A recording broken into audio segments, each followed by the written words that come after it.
Hi, I am Crystal Jean Sanchez. Hi, I am Josiah Frank. Hi everyone, my name is Catherine Torres Moridas. And it goes a little something like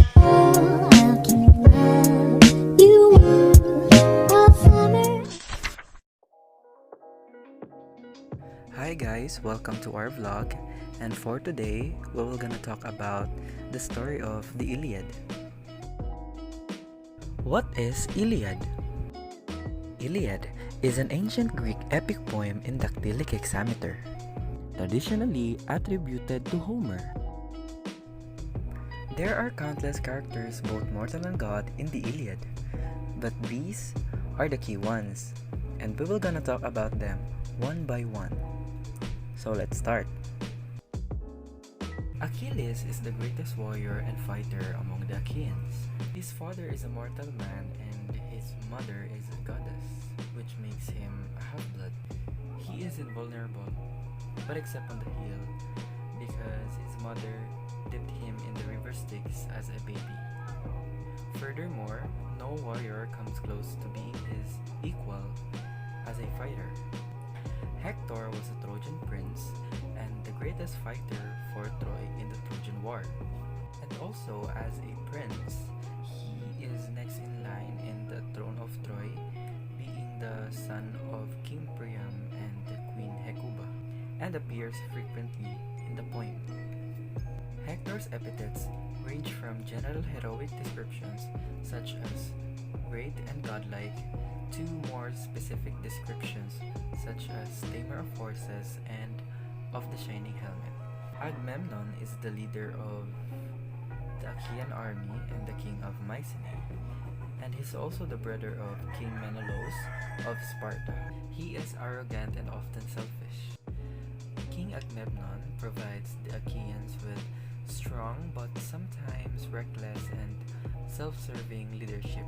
Priam is the king of Troy and Hector's father.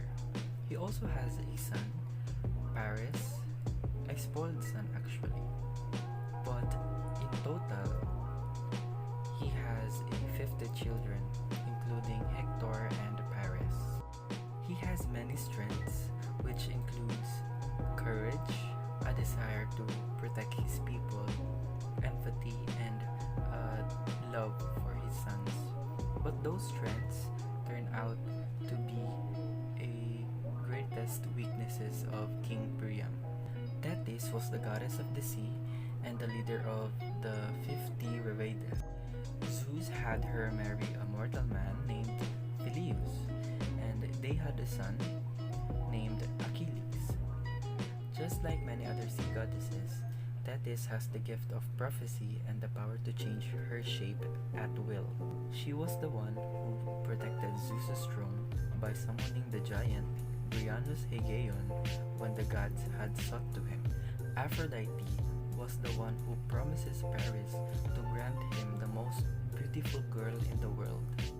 She then visits Helen, who is the wife of Menelaus, and attempts to disguise as an old woman and persuade Helen to go to Paris.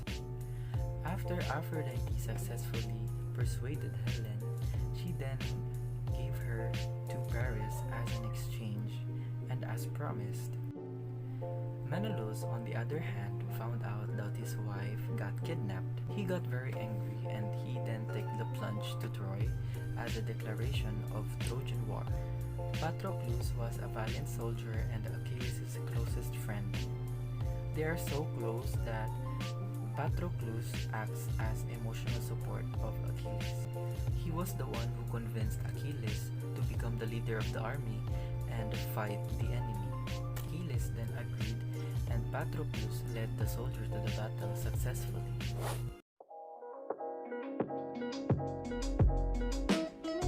Here's a summary of the book The Iliad. The poet invokes a muse to aid him in telling the story of the rage of Achilles, the greatest Greek hero to fight in the Trojan War. The narrative begins 9 years after the start of the war, as the Achaeans sacked a Trojan allied town and captured two beautiful maidens, Chrysis and Briseis. Chrysis' father, a man named Chrysis who serves as a priest of the god Apollo, begs Agamemnon to return his daughter and offers to pay an enormous ransom. When Agamemnon refuses, Chryses prays to Apollo for help. Agamemnon threatens to go to Achilles' tent in the armor's camp and take Chryses himself. Ever since his quarrel with Agamemnon, Achilles has refused to participate in the battle, and after 12 days, Thetis makes her appeal to Zeus as promised. Meanwhile, the Achaean commander Odysseus is navigating the ship that Chryses has boarded. When he lands, he returns the maiden and makes sacrifices to Apollo. Chryses, overjoyed to see his daughter, prays to God to lift the plague from the Achaean camp. But the end of the plague on the Achaeans only marks the beginning of worse suffering. The Trojan army marches from the city gates and advances to meet the Achaeans. Hector presents the terms to Menelaus, who accepts. He also ruses Ares, god of war, to fight on the Trojan side. The Trojans anticipate downfall, and the soothsayer Helenus urges Hector to return to Troy to ask his mother, Queen Hecuba, along with her noble women, to pray for mercy at the temple of Athena. He also advises them to build fortifications around their camp. In addition, his advisor Antenora asked Paris to give up Helen and thereby end the war. Hera, seeing the Achaean army collapsing, inspires Agamemnon to ruse his troops. The divine symbol inspires the Achaeans to fight back. Odysseus presents Agamemnon's offer, but Achilles rejects it directly. The embassy returns unsuccessful, and the army again sinks into despair. Eventually, they rise and wake the others. The injured Agamemnon continues fighting and kills Kun, but his pain eventually forces him from the field. This brush with death stuns Hector and forces him to retreat. He beats them all off, but not before a man named Sucus gives him a wound through the ribs. So, that was the first part of the summary.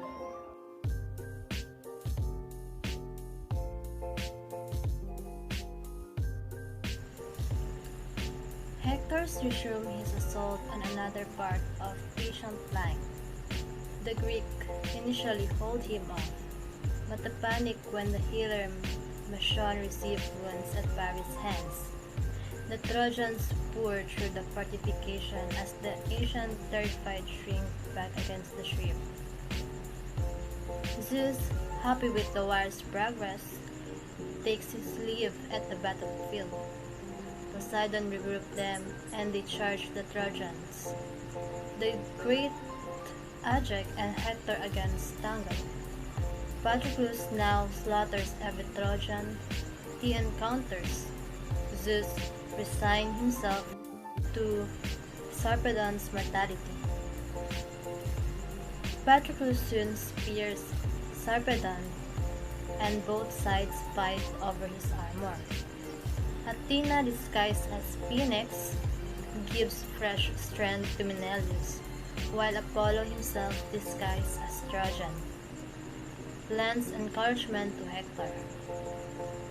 This appearance alone will scare the Trojans into abandoning the fight for Patroclus' body.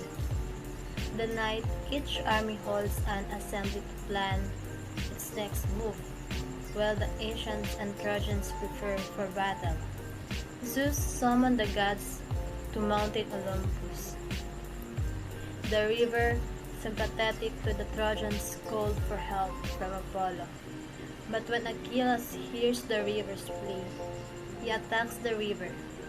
Meanwhile, Priam sees the human carnage on the battlefield and opens the gate of Troy to his bleeding troops. But Anchialus becomes furious at the idea of having his prize taken from him. Achilles weeps for his father and for Patroclus. He accepts the ransom of agrees to give the corpse back. The Trojans light Hector's prey on the 10th day. The conclusion of the story of Iliad. Iliad is a story of Trojan War, a story of love and a story of war. The war was started because Paris, son of King Priam of Troy, kidnapped Helen from Menelaus, and to Menelaus this means war. We have passed through the Iliad and seen the anger of Achilles, and the terrible effect of it at an end. Troy was taken soon after the death of Hector. Helen, after the death of Paris, married Deiphobus, his brother, and the taking of Troy betrayed him in order to reconcile herself to Menelaus, her husband who received her again in 1284. Agamemnon, at his return, barbarously murdered by Augustus, at the instigation of Clytemnestra, his wife, who in his absence had dishonored his bed with Augustus. After the fall of Troy, was expelled his own country and scared escaped with his life from his adulterous wife, but at last received by Daunus in Apulia and shared his kingdom. It is uncertain how he died, but Nestor lived in peace with his children. Ulysses also returned to Ithaca, which is the subject of poem Odyssey.